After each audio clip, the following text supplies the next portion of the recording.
పుస్తకాలు చదివానే ప్రేమ చరిత ఎన్నో విన్నానే ప్రేమ జంటలను కలిసానే ఈ ప్రేమ మహిమలేంటో అడిగానే ప్రేమంటే సముద్రమన్నారొకరు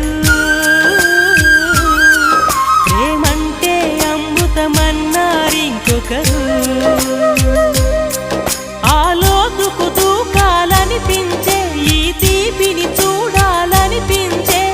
ముప్పులు తప్పక తప్పవని